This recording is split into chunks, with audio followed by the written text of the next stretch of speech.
Welcome to the Logos of Experience and Truth podcast, where I unlock the mysteries of the beatific vision of God.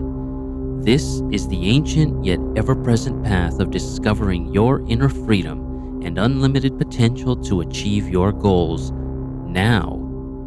Check the episode description for a link to the podcast page at logosofexperienceandtruth.com, where you can navigate this episode with time-stamped show notes.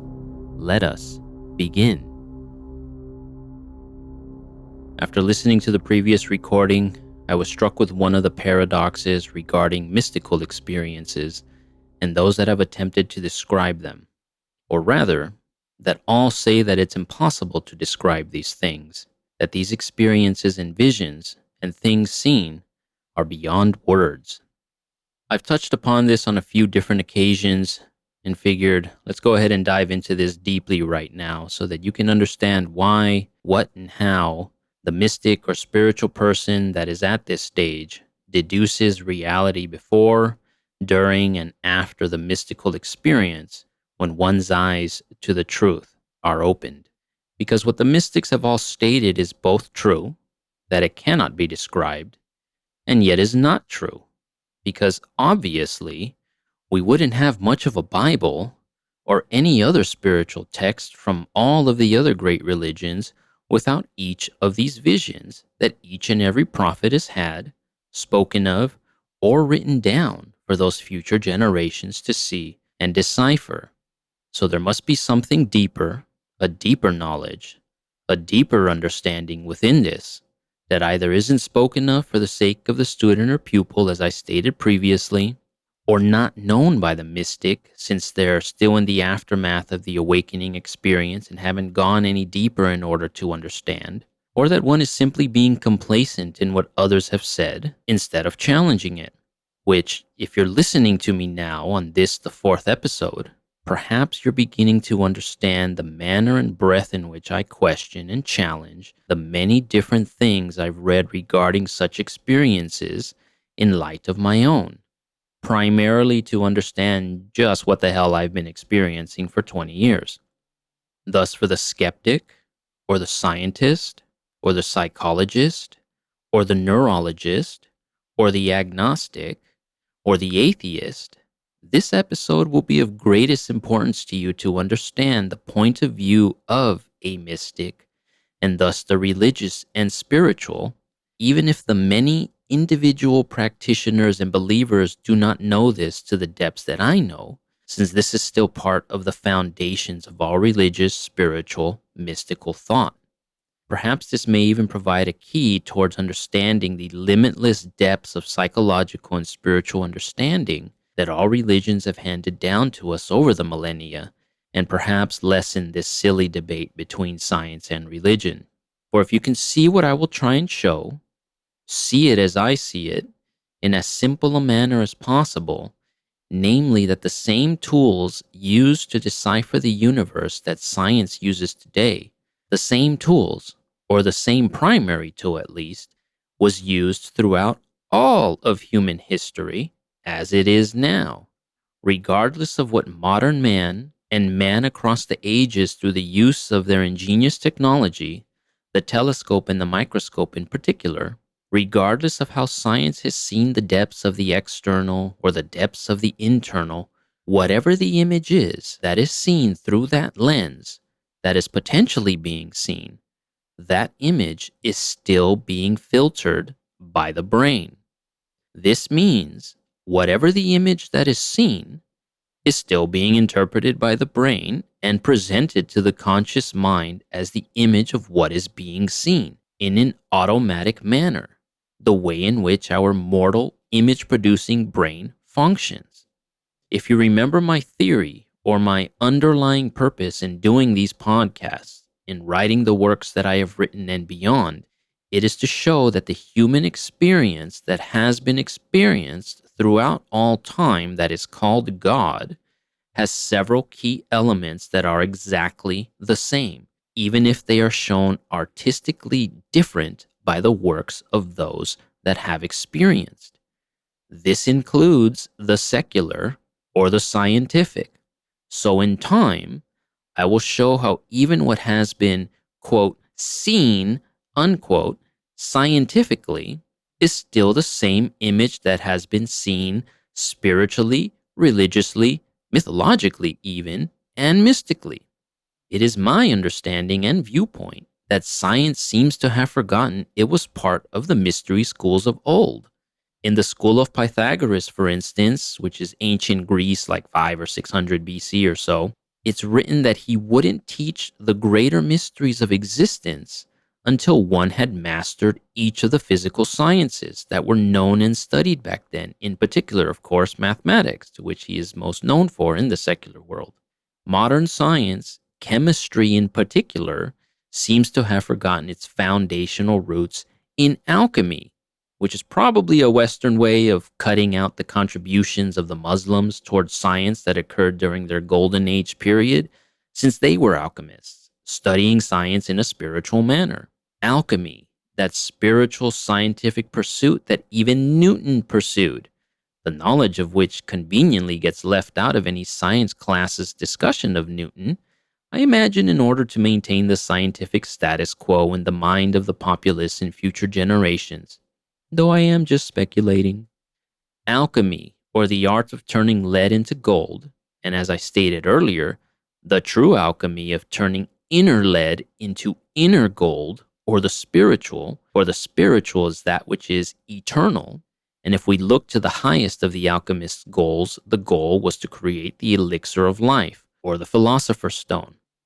To put it clearly as I see it, though science has attempted to remove God from its study of the universe, the mysteries still remain hidden in plain sight in their findings, again, connected to all of religious and spiritual history by a single image that repeats itself, even within the secular sciences.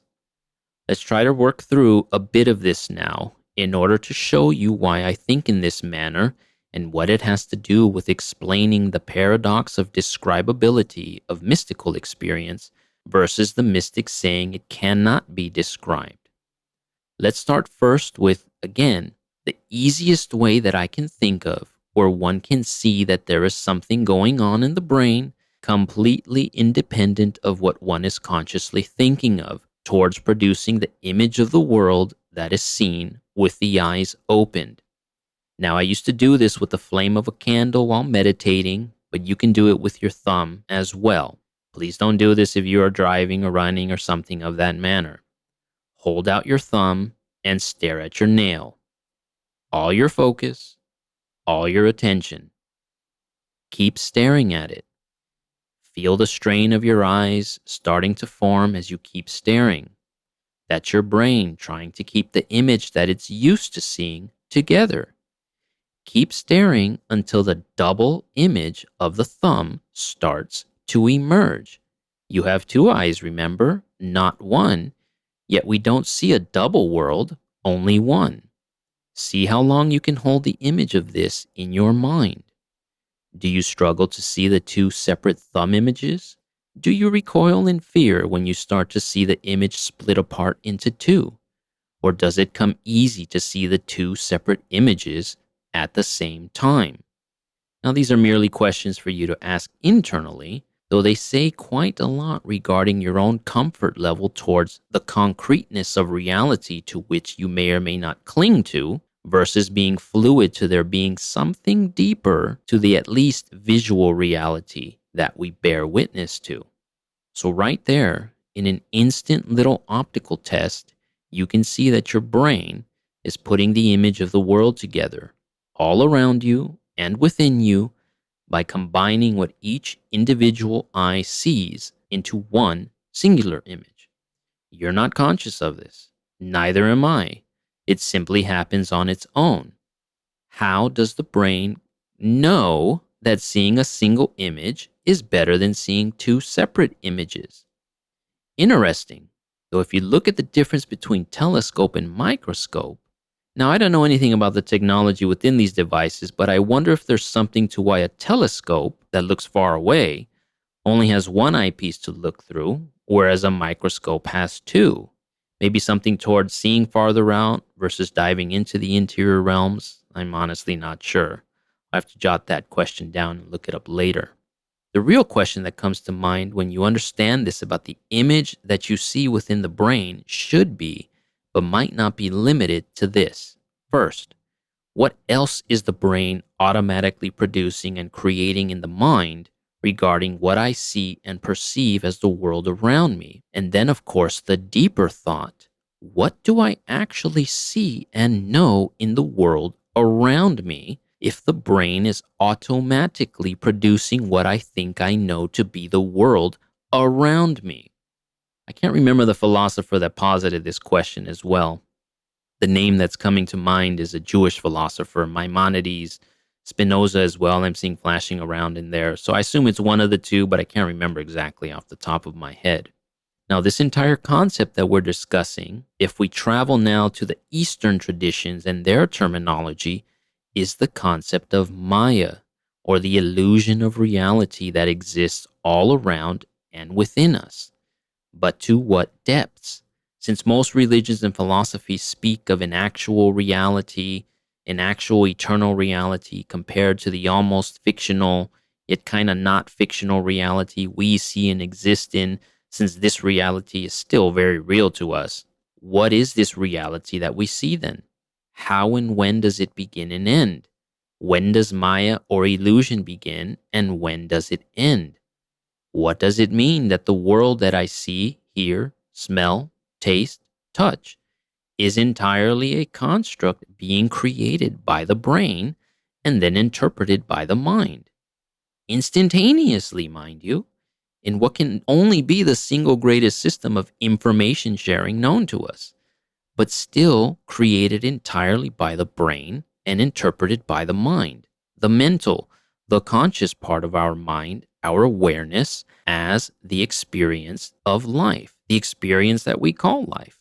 So let's now dive deeper into this by following the ancient Greek maxim supposedly spoken of by the Greek philosopher Thales and forever known as that which greeted the pilgrim at the temple of Apollo at the oracle at Delphi, or Neo in the Matrix movie when he visits the oracle in that apartment, the ancient maxim of know thyself.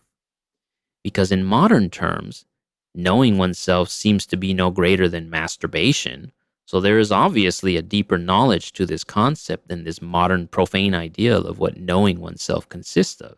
So for this, I will try to do something different than in the previous recordings, and will try to lead you through some type of a meditation to help see this truth and reality. Now, I've never done this before. I've been an utter loner in my understanding of these mysteries, never having sought an external teacher beyond what was found in the various writings I've mentioned, since even right from the start, I believed if God were real, then God would teach all. Again, please do not do this if you're driving or operating machinery or anything of that nature. You already looked at your thumb, so look at your hand or your arm. Look at the hairs on your arm if you have hair. And somewhat important during this time period, look at the color of your skin and ask yourself, are you the hairs on your arm or the color of your skin? Now, the color of our skin definitely is a big part of our experience of this life, especially in today's day and age, especially in the Western world, especially in America now, though it wasn't always like this. In ancient Egypt, for instance, the color of the Nubians just denoted those southern peoples at the border as being typically darker than Egyptians themselves. But this didn't reference color of skin the way modern America does and the way Western civilization sees it. If you go to Roman times, they called Africans barbarians and heathens, but they did the same to the Gauls, which is modern-day Germany, or the Germanic tribes. They called them the same, since barbarian and heathen had more to do with civilization and laws and order and such, not color of skin. So this is a very American phenomenon, very American. If you go to Latin America, none of this racial divide between darker-skinned black Hispanics versus lighter fair-skinned Hispanics exists. Son negros, pero todavía son hispanos. In no way am I belittling that the color of our skin in today's American world plays a factor in our experience of the world around us. But I ask those that are colored and believers in the afterlife that are affected by this cultural polemic, what color skin will you have in heaven? Will I still be tan, brown, and Hispanic in heaven? ¿Vamos a hablar español en el cielo? Will there be Chinese speaking Mandarin in heaven? Australians with their down under accents in heaven? Cajun English speakers in heaven? An interesting question regarding the self, is it not? So ask yourself, are you the color of your skin only, or are you something deeper? So let's go deeper and explore, since the nexus of this concept and exploration of self is found in the words of St. Paul in Galatians 3:28.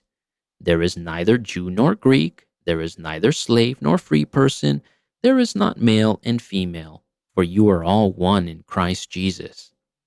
Now again, if all you're looking at is the topical layer of this, the words themselves, Jew, Greek, slave, free person, male and female, these are states of being, aspects of being, but that there is something deeper, namely being one in Christ Jesus so clearly. This statement is the exact same thing we're questioning now. What is knowledge of the self, or to know thyself, as the Greek maxim states? Let's continue. We dive now through the skin, the epidermis. What comes next? Muscle, flesh? Are we our flesh? Bodybuilders might frame their entire identity based around the muscles under their skin, but before they were bodybuilders, they were still themselves, weren't they? And when they're old and muscles are no longer what they had been in the prime of life, they'll still be themselves, won't they?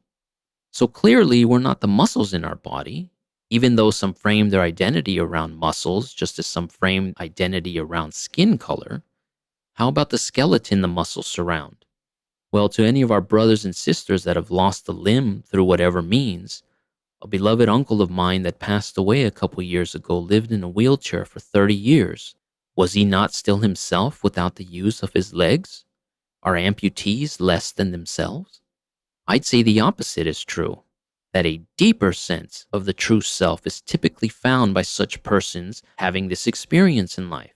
People seem to find deeper meaning to what the real self is beyond the physical form when they've lost an aspect of that physical form. It's typically what I've seen far more often than despair or a loss of the sense of self. So no to the color of skin, muscle, or flesh, the skeleton. How about the systems within? Are we our blood, the air we breathe? They surely keep us alive. Lose too much of any one and the body dies. But can we say that our essential self is our lungs breathing, or the blood flowing in and out of our veins and arteries? Do we associate our concept of ourself with breathing and blood? Blood, of course, has often been associated with life and self, but is it still? Medicine helps to answer this a bit. Those that have lost tremendous amounts of blood, given transfusions from others, they live again, unchanged. Those that have suffocated and lost the air in their lungs have been resuscitated and brought back to life. So neither can we say we are our blood or the air we breathe. Some of the ancients thought the seat of ourselves, or at least aspects of our personalities, derive from our organs, the heart, the liver, the brain, the testicles or loins for men, of course. And though there are aspects to spiritual understanding rooted in heart and brain and navel, nerve centers, we can't say we're actually those things, though what we're closer to seems to move through them. So what are we really then? Well, let's look back at the senses. Sight, smell, taste, hearing, touch. Each of these inform our conscious mind to various experiences we are constantly having, but though the sense may be hampered, like if you're blind, lose hearing in an ear, etc., does that do anything to the self? In the same way an amputee continues and finds a deeper sense of self, so too if one of our senses is hampered in some way. But we're getting closer. Each of the senses get transmitted instantly, almost magically in its instantaneous nature through our nervous system, up the brain stem and into the brain where it is instantaneously processed and then our mind applies the meaning to said sensation or experience. The external finding its definition within the internal. And yet, if we look at the example of the double image of the thumb that I gave, the brain is automatically interpreting the sensations we feel and experience. And our mind is likewise instantaneously interpreting the various sensations as pain or pleasure or some nasty tasting food or something. Yet another person or you can change that interpretation or have been given a different interpretation and thus have a different experience of the same thing. For instance, some people like eating escargot, but I sure as hell wouldn't taste it. Many people hate seafood, shrimp, and ceviche, but I'd probably die if I couldn't eat shrimp or ceviche. Each person has a different interpretation of the report that the senses gives it, not just individually, but culturally, religiously, etc. Somewhere within this information superhighway within our own nervous system and brain dwells the mind. Is it entirely within the physical mass of brain tissue?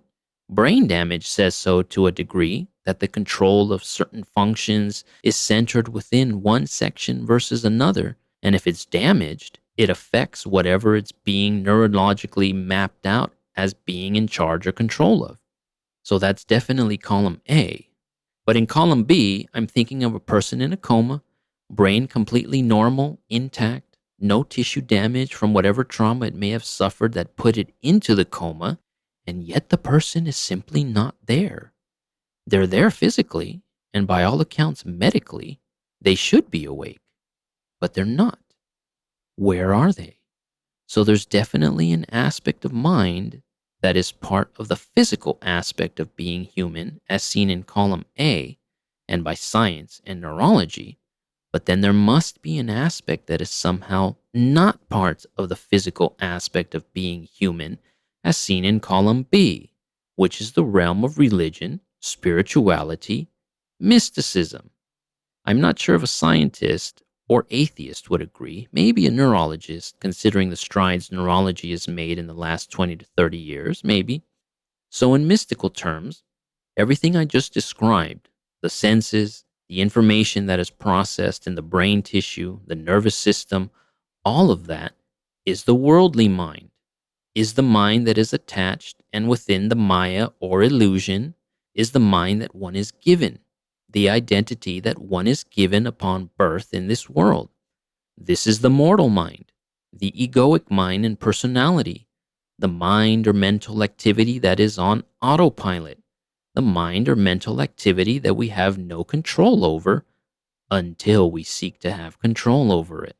Yet all of this is still governed by some sort of electrical stuff going on inside of the nervous system, inside of the brain. Electrical impulses, neurotransmitters, and energy coursing through these internal systems. And somewhere within this inner electricity, this inner energy system, is the mind, the conscious mind, the mind of awareness, the mind that is interpreting what the brain essentially shows it to be reality. Now, regardless of the mortal or the physical only versus seeing something deeper, I don't think the neurologist would disagree with that last statement given. Somewhere in this electrical nervous brain impulse system dwells what is called the mind, or our mental activity. And in our examination of know thyself, I would be hard-pressed to find somebody that does not agree that it is this, the mind, that is most ourself, the memory of our history of life, the conscious knowledge of our today, our hopes and dreams for the future. Though each of these things are entirely different for each individual and each of us, this mental construct of essentially our experience of time dwells entirely within the mind. Now, correct me if I'm wrong, but this is entirely scientific, neurological. The understanding that science has gained regarding mental activity, electrically coursing through the nervous system and into the brain and back and forth at speeds unimaginable to produce our experience of life. And religion, or spiritual understanding, doesn't differ from this scientific understanding.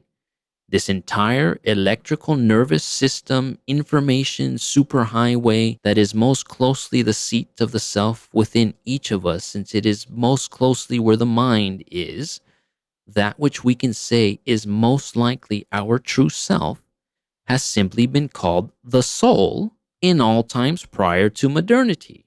That ball of energy or ball of light that the mystics, capital letters, saw as the true self is no different than what science is claiming to have discovered through modern technology. They just don't call it the soul, of course, but nervous system, neurotransmitting impulses, and techie terms like that in their continued attempt at removing God and everything that comes with the concept of God from the lexicon. Shall we go even deeper? Now, I'll admit I'm no scientist. I'm not a scientist or a chemist or a neurologist by any stretch of the imagination. So my trying to talk science stuff over and against an actual scientist is the same as if they were trying to talk mystical stuff with me.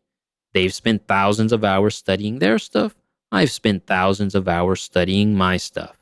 So when I say that to me, it looks like science hasn't proven laws that are that much different than the mysteries of old hasn't already proved, that's obviously coming from my point of view as a mystic that has witnessed the things I've witnessed spiritually. So when I say that science, through one of its laws, not theories, law, has already proven immortality or life after death, that's from my point of view. Obviously not a scientist, and especially not an atheist scientist. If we take the breakdown of self we just went through, what did we wind up with? Some type of electrical nervous system of energy impulses coursing through the body and brain that somehow contains the mind of each individual within it as our truer, closer to the truth, actual self. This repository of memory, thoughts, feelings, and experiences that we call ourself. There is a law within thermodynamics, the law of the conservation of energy, that says that energy cannot be created or destroyed, only transferred from one form or another within a closed system. Thus, if our truest self that we've come up with is somehow embedded within the electrical impulse system within our nervous and brain systems, energy coursing through our bodies, then this energy is not destroyed in death, but continues in some way, shape, or form. The ancients had many different names for this: reincarnation, transmigration of souls, metempsychosis, life after death. But it is still the same law of the universe. Now, this does open up the idea of pre-existence, since this self would have had to have existed in a manner prior to entering into the current form or body. And obviously, the discussions regarding what came prior as well as what comes after is pretty much entirely speculation and has been the subject of each and every religion since the beginning of recorded time. I'll return to this at some point since I've had some very interesting dreams that speak of some type of pre-existence, along with why, again, I tend to think more in these terms versus reincarnation, since reincarnation implies a lack of control over the transition, where pre-existence, to my mind, how I like to think of it, implies like a little meeting with God about what I would enter into this life for and the goal I would hopefully seek to achieve. But law is law. So thank you, science world. You have literally proven life after death. It just takes knowledge of the self, knowing oneself, what one really is, in order to see this universal law of truth reproven in modernity, but known throughout the millennia without any modern tools or technology, since the same tool that was used then is used now to understand this law, the human brain and mind. Now, returning to the original concept we were trying to discuss, the difference between the worldly mind and the kingdom of heaven mind, that column A mind versus that column B mind, is the key. that there seems to be a portion of the mind that is mortal or attached to the world of form, and then there is an aspect of the mind that isn't attached to the mortal and is beyond the world of form. The goal of meditation, spiritual exercise, mysticism is to pierce through this mortal veil and enter the mentality of that which is beyond the mind of forms. This is called crossing the threshold, entering into pure faith, or how the Lord challenges Ezekiel when he says, "Who dares to enter the breach to contend with me?" Or when Jesus dies and gives up his spirit, Matthew 27:50, and then it continues in 51, "And behold, the veil of the sanctuary was torn in two from top to bottom." This is why Christians say that Jesus opened the doorway for us. This is the doorway. If you recall my vision of the ascension to the temple of the Father, the mind symbolized this rising up experience with a barrier of fog that I crossed when rising up into the sky. I say the mind did it because it's not like I imagined or thought it. I did not think that layer of fog. It is simply how the mortal mind, if we remember the entire thing we just spoke about of how the brain produces images in the mind, it is simply how the mortal mind tries to give consciousness the image of what it is experiencing in this mystical experience, crossing the threshold of known into unknown, of concrete into formless, into faith. This is the leap of faith that Christianity has spoken of for 2,000 years. Thus, to say that it is indescribable signifies what is beyond the mental world of form. Again, most likely for a pupil's sake, but it is most definitely describable, since one returns from this beyond back into the world of forms specifically in order to speak about it. It's just the language of what is seen is silence and then symbolic. This beyond realm speaks in symbols known to us. It can't speak to us in symbols we don't know, and the task afterwards is to decipher those inner symbols to make sense of what is seen. This is actually the mystery of the Tower of Babel, because what language is the universal language in that myth that gets broken up into many languages? If you said anything other than symbolic language, you are wrong.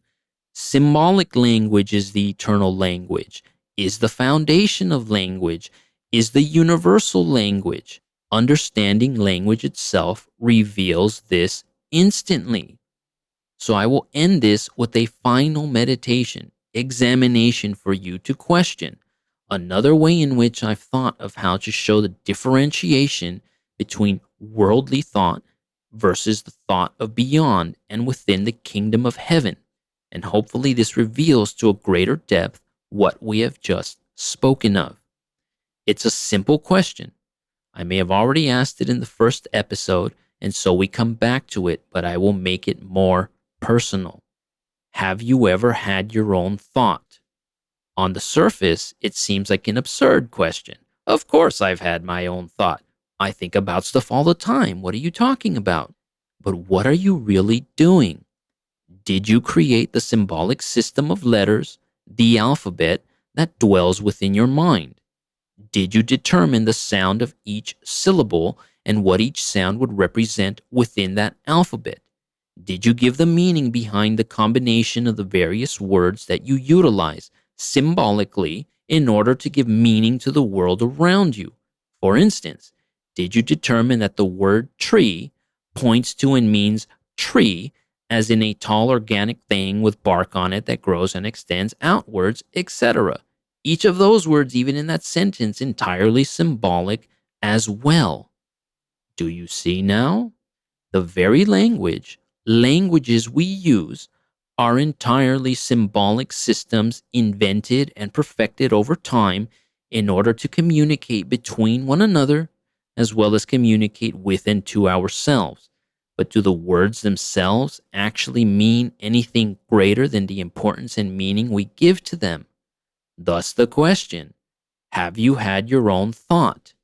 Because if all you've done is utilize the symbolic system of language to think and write and talk, and have never gone beyond this system of symbols into pure consciousness and thought, your pure consciousness and thought that dwells within you, or the kingdom of heaven, or Christ, or God, then all you've done is used your willpower to first learn the system of symbols called your language, then gain vocabulary, then sentence structure, etc., and then have maneuvered through the entirety of your mental activity in life, utilizing this system of symbols in order to communicate or give meaning to yourself regarding the experiences you've had. But yet you are still using a system of symbols that accomplishes this. But what exists prior to this system of symbols? What exists beyond these symbolic forms of meaningful symbols that create structure and form to our thinking and speaking? If this mental world of symbolic language and script and writing is the world in our mind, then that which lies beyond, underneath it all, the foundation of it all, is the kingdom of heaven, that which is formless, that which is eternal, that which is God, from whence all springs forth and emerges. Hopefully now you can see the true goal of meditation, how John of the Cross worded it, my house being now all stilled, or no thought in the Buddhist sense, even though awareness or consciousness still continues. Buddha never said anything about no awareness or no consciousness, just no thought. This is why it's said to be indescribable by the various mystics, for it belongs to and exists beyond the world of the symbolic forms, beyond worldly thought, and dwells in the kingdom of heaven. Symbolism itself is how it speaks and communicates, for it is the foundation of symbolism and symbolic thought and speech. God is the fountain of it. The kingdom of heaven is within you and all around you, but you do not see it. That's a mashing together of the biblical texts alongside the Gospel of Thomas Gnostic text. Even the line of you do not see denotes the mystery of that which I speak. You do not see it, for you do not see it with the outer or the inner eyes. You do not see it with the forms that are created within. Jesus is telling you, you do not see it, for you only see it when you do not see it. Let me say that again. Jesus is telling you, you do not see it, for you only see it when you do not see it. Hopefully what I've spoken of helps you to understand the apparent paradox within that statement by Jesus, but also why it is not paradox, but the fact surrounding the truth of why you cannot see the kingdom of heaven, while at the same time can see the kingdom of heaven, or what we started with, why mystic experience is indescribable while also being describable. As long as you've understood the difference between seeing and not seeing and seeing, perhaps now you are more equipped to understand the mind of the mystic. I haven't decided yet what the next episode will be about, either regarding the knowledge of the fruit of good and evil and revisiting and diving into greater depth surrounding that, or going further into the exploration of the mind and breaking down further in depth how the mystic interprets the conscious, the subconscious, and unconscious that I mentioned earlier, especially after this deep dive into knowing thyself that we just underwent.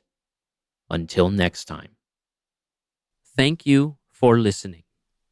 They say a picture is worth 1,000 words. I have close to 1,000 pictures at logosofexperienceandtruth.com under the vision section that show what is perceived by the human mind during a mystical experience. Every culture across the entirety of time has depicted the experience with the same foundational pattern, including science in modernity. Click the link in the episode description or search for logosofexperienceandtruth.com so you can see for yourself and confirm or refute my claims. Please share this podcast with those that are like-minded and click a like on Facebook, Instagram, or Twitter. Thank you again.